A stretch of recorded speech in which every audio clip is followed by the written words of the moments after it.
शादी के नाम पर महाठगी, फर्जी कॉल सेंटर का भंडाफोड़, 3 लड़कियों समेत 6 गिरफ्तार।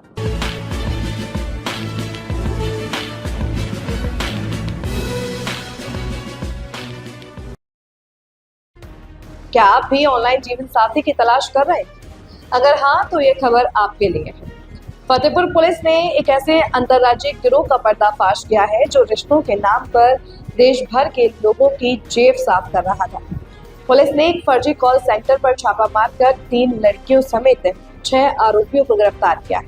देखिए कैसे चलता था ये अनोखे रिश्तों का काला खेल। फतेहपुर की साइबर क्राइम पुलिस और राधानगर थाना पुलिस को एक बड़ी सफलता हाथ लगी है। शहर के बीचों बीच चल रहे एक फर्जी कॉल सेंटर का भंडाफोड़ हुआ, जो यूनिक रिश्ते.com जैसी 8 फर्जी वेबसाइटों के जरिए लोगों को शादी का झांसा देकर ठग रहा था। यह गिरोह इतना शातिर था कि देश भर के युवकों को फर्जी फोटो और प्रोफाइल दिखाकर उनका भरोसा जीतता था। रजिस्ट्रेशन और प्रोफाइल एक्टिवेट करने के नाम पर 2,999 रुपए से लेकर 19,999 रुपए तक वसूल लिए जाते थे। पुलिस ने मौके से भारी मात्रा में mobile phone, SIM card, computer system, CCTV कैमरे और 72,930 रुपए बरामद किए हैं। हैरानी की बात यह है कि यह कॉल सेंटर पिछले 1.25 साल से फतेहपुर में धड़ल्ले से चल रहा था। इस गिरोह के खिलाफ उत्तर प्रदेश ही नहीं बल्कि 17 से अधिक राज्यों से ठगी की शिकायतें दर्ज है। पुलिस अब इनके बैंक खातों और नेटवर्क की गहराई से जांच कर रही है। जी हाँ, ये साइबर थाना फतेहपुर और जो हमारी सीओ क्राइम प्रगति यादव है, उनके नेतृत्व में बहुत अच्छी कार्रवाई यहाँ पर हुई है। एक यहाँ पर कॉल सेंटर का खुलासा हुआ है जिसमें एक ये फर्जी तरह से चल रहा था। इसमें ये यूनिक रिश्ते.com करके एक इन्होंने वेबसाइट बना रखी थी, मैट्रिमोनियल वेबसाइट बना रखी थी, जिसमें ये लोग जो इंटरेस्टेड ग्रूम्स होते हैं वो अपनी उसमें नंबर डालते थे, रजिस्ट्रेशन करते थे और उन लोगों को ये गलत महिलाओं की फ़ोटोज़ भेजा करते थे और ये प्रलोभन देने के नाम पर कि मेंबरशिप देंगे तो आप उनके लड़कियों के कॉन्टैक्ट नंबर दिया करेंगे। इस प्रलोभन के नाम से QR कोड स्कैनर भेजकर ये अलग-अलग मेंबरशिप प्लान में पैसे मंगाया करते थे। तो करीब हमारे पास ये NCRP कंप्लेंट से 17 से ज़्यादा कंप्लेंट्स रिसीव हुई थी और जो हमारा प्रतिबिंब पोर्टल है, प्रतिबिंब पोर्टल ये काम करता है कि जहाँ एक जगह से मल्टीपल फ्रॉड्स हो रहे हैं किसी मोबाइल को यूज़ करते हुए, उसके आधार पे हमें लीड मिली थी। उसी लीड पर हमने वेरिफिकेशन चलाया तो हमें पता चला कि कॉल सेंटर फर्जी तरह चल रहा था। इसमें मूल रूप से 6 लोग अभियुक्त गिरफ्तार हुए हैं। ये 6 में से 3 जो लड़के हैं, ये मूल रूप से छत्तीसगढ़ राज्य के रहने वाले हैं और यहाँ पर इनके द्वारा बताया गया एक मास्टरमाइंड है अमित, उसके द्वारा ये लड़के यहाँ पे लाए गए थे और अलग-अलग वेबसाइट पोर्टल इनको दिए गए हैं हैंडल करने के लिए। जहाँ पे जाते हैं वहाँ पे अपना एक ऑफिस एस्टेब्लिश करते हैं, एक एग्रीमेंट कर रेंट एग्रीमेंट लेते हैं, उसके बाद ये पैम्फलेट छपवाकर वहाँ की जो लोकल महिलाएं हैं उनको हायर करते हैं।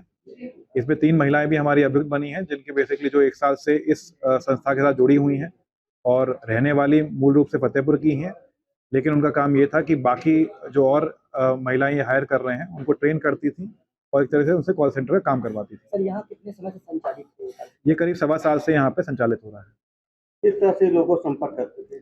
जैसे मैंने आपको बताया इनकी वेबसाइट है, ऐसी वेबसाइट करीब 8 वेबसाइट इन्होंने और बना रखी हैं अलग-अलग नामों से, जो आपसे प्रेस नोट में या फिर मीडिया को शेयर कर दिया जाएगा।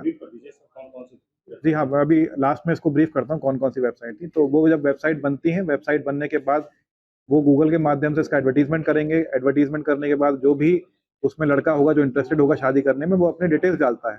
एक बार डिटेल डालने के बाद जब वो अपना मोबाइल नंबर डालता है तो इनका काम ये रहता है उन मोबाइल नंबर के आधार पे उनसे संपर्क करेंगी।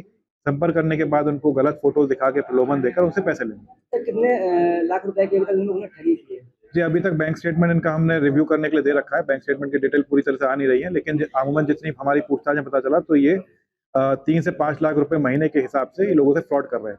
इसमें कितने नेटवर्क के लोग होंगे? क्या पूछ रहे हैं? इसमें कितने लोग होंगे इसमें इन्वॉल्व? जी हाँ, जैसे ये यहाँ पे कॉल सेंटर चल रहा है, मेरा मानना ये है कि जितनी भी वेबसाइट्स हैं उनके अलग-अलग जगहों पे स्थानों पर अलग-अलग कॉल सेंटर चल रहे हैं, तो बड़ा नेटवर्क हो सकता है। अभी ये वेबसाइट जितने जहाँ-जहाँ चल रही हैं, ऑपरेट हो रही हैं, हम उससे भी डिटेल मांगेंगे। तो हो सकता है कि ये प्रदेश स्तर का या ये पूरे नेशनल स्तर का ये पूरा स्कैम निकल गया है। पैसा ये किस तरह से लेते थे? जी, ये जैसे मैंने आपको बताया, ये आपसे व्हाट्सएप पे कांटेक्ट करेंगी। व्हाट्सएप में जब इनको आप फोटोज़ दिखाएँगे, जब ये फोटोज़ भेजेंगी तो वहाँ से ये डिमांड करती थी कि QR कोड स्कैनर भेजती थी और बोलती थी हमारा मेंबरशिप प्लान है अगर 2,500 रुपये की मेंबरशिप लेंगे तो आपको 20 नंबर मिलेंगे, 4,500 की लेंगे तो आपको 40 नंबर मिलेंगे। इस तरह से ये मेंबरशिप। कितनी सिम कार्ड अभी तक आप लोगों के साथ में? अभी सिम कार्ड हमारे करीब 80 से 90 हमें सिम कार्ड इनके पास से बरामद हुए हैं। और इसमें आइडिया कहाँ की लगी, लोकल की है सर या बाहर की? अभी आईडीज कहाँ की लगी हुई हैं वो एक बार हम टेलीकॉम सर्विस प्रोवाइडर से उसके लिए डिटेल लेंगे। देखिए मकान मालिक के साथ इसका एक लीज एग्रीमेंट हुआ था, तो मकान मालिक की इसमें कितनी भूमिका है कितनी नहीं है वो देखा जाएगा, लेकिन हाँ उसके द्वारा जो लीगल रिक्वायरमेंट्स हैं जो चरित्र सत्यापन की होती हैं, टेनेंट वेरिफिकेशन की होती हैं, वो उसके द्वारा नहीं की गई हैं, तो उसी आधार पे जो उसमें आगे विधिक कार्रवाई बनेगी वो की जाएगी।